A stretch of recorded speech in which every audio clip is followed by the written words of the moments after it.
Did you know that birria was originally made as meat stew and served at special occasions? It is absolutely delicious. Let's make it. Welcome to The Salted Pepper, where we cook for real life using real food and we keep it real simple. And I'm sure you've heard of birria. It has been so popular for so many years now, but usually you hear about it served as a taco. Well, when I started researching the recipe, I found out that originally it was served as a meat stew. And it could be served with lamb or, as we use now, mostly beef, okay? And I was so shocked at how good it is. The one thing, though, that always drove me crazy about making birria is the fact that you had to fish out all the ingredients to make the sauce. So I do it a little bit differently, but trust me, it turns out amazing, and it's so easy to make. All right, let's get started right now. I'm gonna use the Ninja Foodi pressure cooker and air crisper. I'm gonna use two functions, pressure cook and slow cook, okay? Yes, you could use all pressure cook, okay? And I will go over that in my written post, but I liked the texture and the flavors slow cooked even better than pressure cooked for this recipe. But I start off with pressure cooking because we're gonna pressure cook all these ingredients and then make our sauce. All right, so what you need is one bulb, but this is probably about, 10 to 12 cloves of garlic, but one bulb is fine. It doesn't matter if you have a little more or a little less, okay? I do peel them, although I know a lot of people don't, and we do blend this up afterwards, but I don't know. It's just one of those things. I peel them. Okay, so peeled garlic cloves, whole though. Don't worry about mincing them or anything. It's not gonna do you any favors because you're gonna blend this up at the end. One sweet onion, yellow onion, white onion, it makes no difference. You could even put in a red onion if you want. And just in big chunks, no need to get fancy with it. You're gonna need one whole carrot. Just cut the ends off. Break it in half. Throw it in the pot. You don't even have to peel it. Let's talk about the peppers.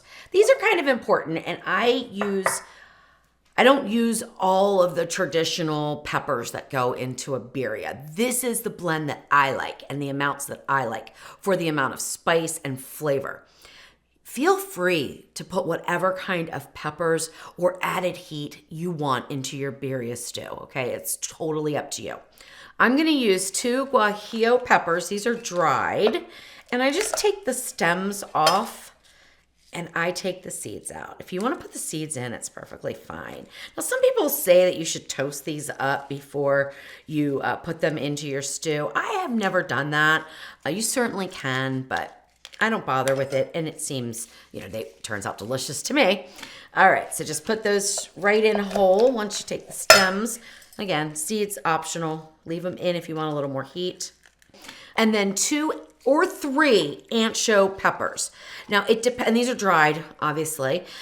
It depends on the size. So if they're bigger, because sometimes I get them and they're huge, then I put in 2. If they're smaller like this, I put in 3. And I cut the stem off. This one, the stem broke off, but there's a little piece here right at the top that I don't add in. It's right here. So I just kind of pull that out, or you can rip around it because I want to use all of it, but I don't want that hard part in there. And again, I take the seeds out. My preference. All right, throw that in and repeat. Now you can save these seeds in case you wanted to add them in at the end, like maybe it's not spicy enough for you. You could do that, that's no problem. All right, once those are in, then you can put in your fire roasted tomatoes. I'm using 1 can, which is about 14.5 ounces. You can absolutely use fresh tomatoes. In fact, that's usually what's used. Then you wanna char them, okay? So I skip that step and I use fire roasted and it works out beautifully. Dump that whole can in with the juice. That's important. You want that in there. Next up, seasoning blend. I have a little pepper seed in there. That's okay. I'm going to leave it alone. 1.5 teaspoons of fine grind sea salt or kosher salt. Now you can decrease that to 1 teaspoon if you are watching your sodium. I found that 1 teaspoon wasn't quite enough, so I went up to 1.5, but that is totally up to you. 1 teaspoon of ground black pepper. Now, usually you use whole peppercorns, and you can certainly do that. You're gonna wanna add about a tablespoon or so of the peppercorns, and then they'll blend up in the blender. I just use the ground pepper because I had it handy and it works great. 1 teaspoon of ground cinnamon, 1 teaspoon of ground cumin, 2 teaspoons of Mexican oregano. And if you don't have Mexican oregano, skip it because it is not the same as an Italian oregano, okay? So just skip it. And then 2 bay leaves. Now, don't worry about the bay leaves, okay? I know people kind of think you can't eat bay leaves. You actually can eat bay leaves, but the issue is that they're so like pointy when they're whole. Like they're not gonna go down your throat very easily. So we don't eat them. We always pull them out. This mixture is going to be pureed, so you don't have to worry about that. So you can put your bay leaves in, no problems at all. Now, one thing that I like to do, I have a clean bunch of cilantro here, and I just take off the very tips, and then right where the bunchy part starts, where the stuff that we're going to use for the garnish, the leaves, that was so hard for me to say for some reason, I cut them. So I save this for garnish and I throw this in the pot, okay? That way we are not wasting any of the cilantro. Last ingredient is 1 cup of beef stock. So I have 4 cups here because we add the rest a little bit later. So I'm just gonna eyeball, and I actually put in a little over a cup. Don't worry about it, it's not gonna make any difference whatsoever. And now we pressure cook. So depending on what pressure cooker you're using, that will change the way you set it up. But for this one, I move the slider all the way over. We're gonna turn it on. Make sure the valve is sealed in the back.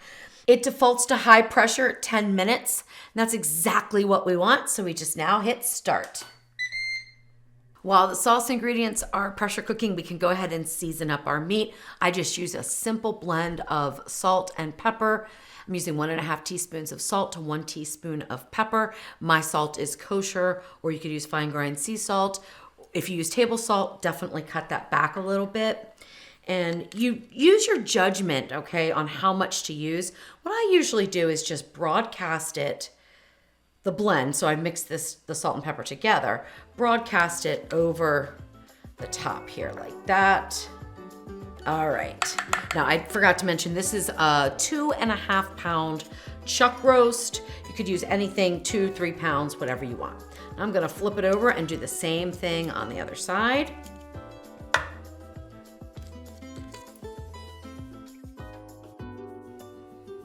All right, you can rub it in if you want. I'm not gonna get my hands dirty today, so we're not gonna do that. Then I have 2 short ribs, okay? This is totally optional.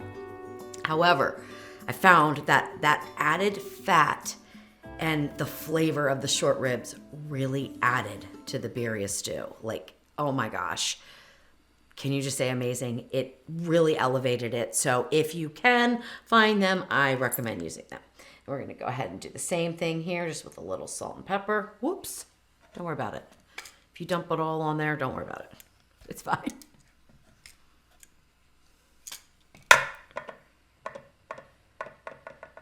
Oh, you know what? This is ridiculous. Rub it in, rub it in. Get your hands dirty, okay? Rub it in, rub it in. Whoops, and drop everything. Okay, now I'll wash my hands. We'll wait for this to finish and we'll get the meat searing and I'll wash what I dropped.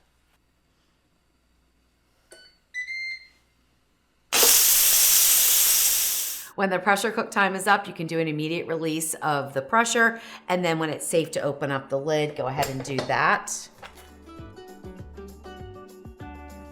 All right, now we're gonna transfer the pot ingredients to a blender and let them cool down a bit in the blender before you blend it up.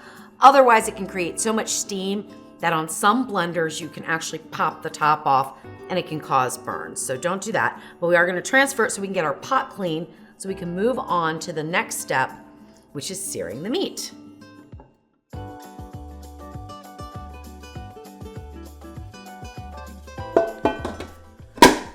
So wash the pot out and dry it after you get all the sauce ingredients out so that we have a clean pot to start with so that we can sear the meat. Make sure it's dry or you're gonna have that water spattering with the oil. All right, now we're gonna go on sear saute and it defaults to that. We want high and hit start. You're gonna wanna let the pot heat up for about 2 to 3 minutes. Then we're gonna add in 1 to 2 tablespoons of olive oil. I don't usually measure, I just kind of lightly coat the bottom. Let that heat up, then we'll put our meat in.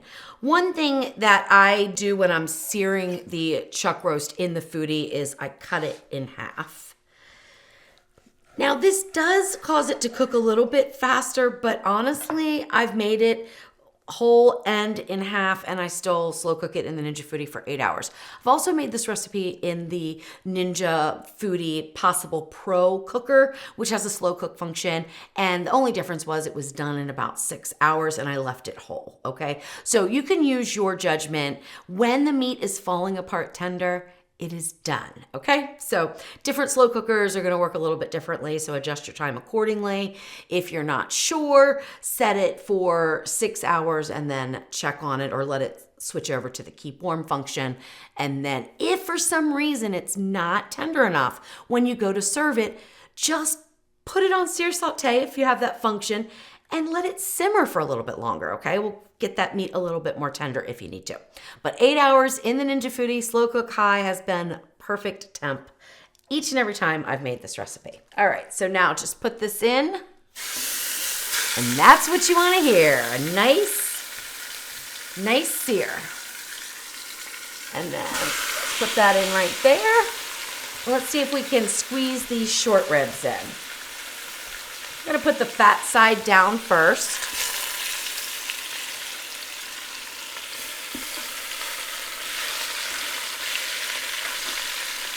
There we go.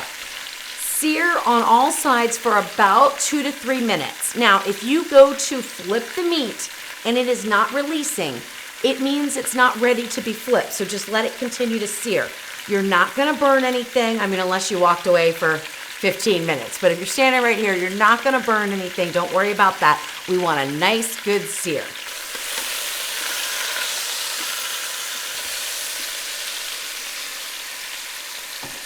All right, while we finish searing this up, let's go ahead and get our sauce blended. One thing that I like to add to it is between 1 and 2 tablespoons of red wine vinegar. This is about 2 tablespoons. What I find is it gives a little bit of acid to the juices, and it cuts through the fat of the end meat stew, okay, the Birria Stew. So now I'm just gonna pop this onto my blender and get it pureed nice and smooth.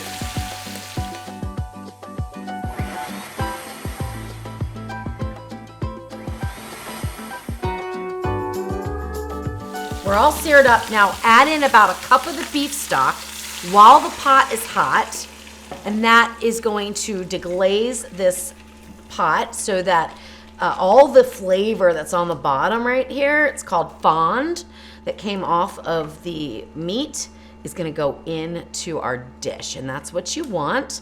So scrape the bottom and get it all off. You can leave it on sear saute, or you can turn the pot off, whichever you prefer at this point. And you don't have to be able to see it. You can feel it on the bottom. So just go around until you feel a nice smooth bottom to your pot. All right, that's good. Now, we're not pressure cooking, so if you miss some, don't worry about it. You're not gonna get the burn or water notice. It's no big deal.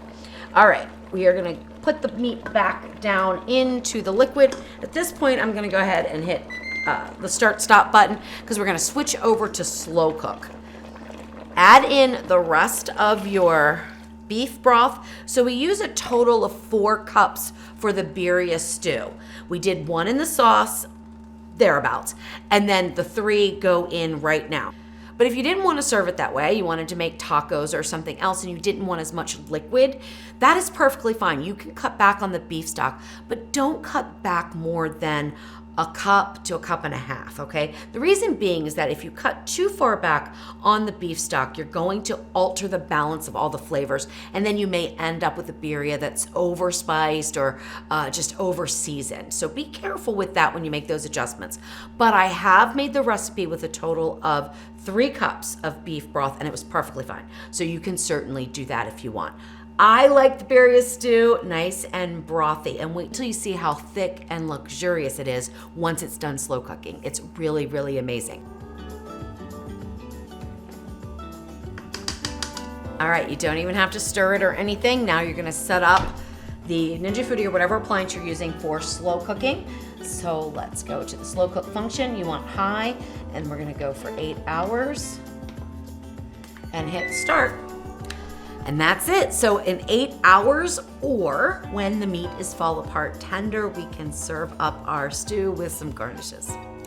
So I checked on it at about 6 hours and the meat was still not falling apart. So I let it go the whole 8 hours. We have like 10 minutes left. So let's go ahead and check on it. Oh, it looks so amazing. Look at that.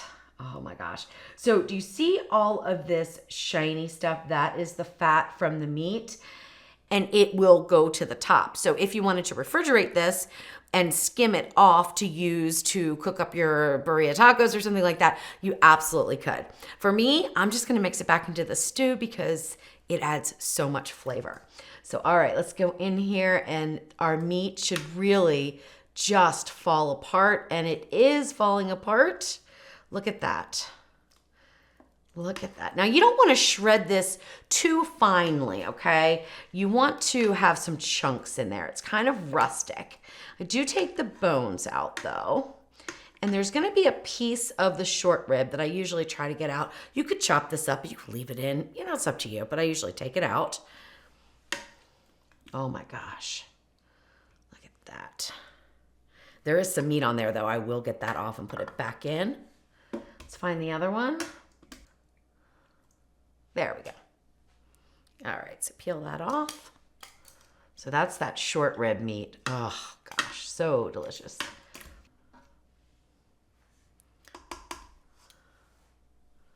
There we go.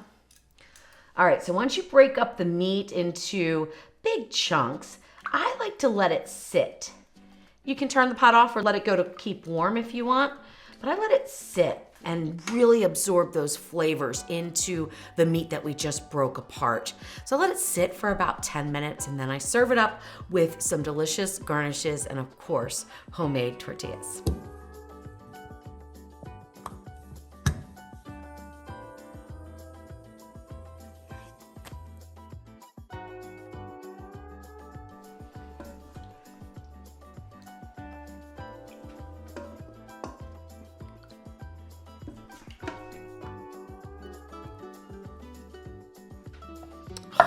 Goodness, this looks amazing. Absolutely amazing.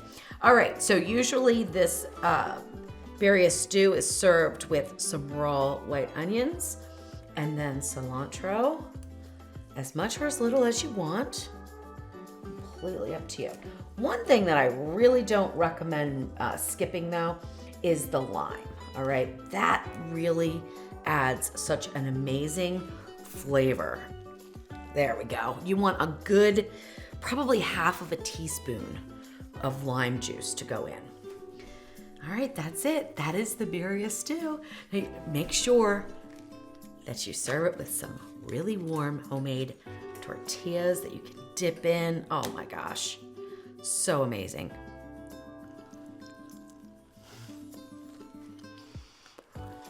Wow. Oh my goodness. Oh my goodness. I've had some really good birria tacos in my life, but there is something about this birria stew that I think is even better.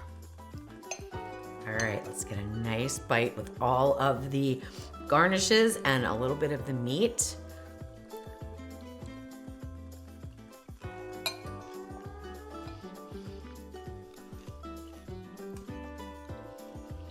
Amazing. That is simply amazing. The meat just, it's so tender, it just sort of dissolves in your mouth. The crunch of the white onion is key, I think. So if you like onions, definitely add them in or add something else that's a little crunchy. So if you didn't like onions, maybe even chop up a little bit of carrot or something, because that crunch along with the softness of the meat and this luxurious broth, it's phenomenal. The cilantro adds a brightness and the lime just completely finishes it all off perfectly. So next time you want birria, try the stew.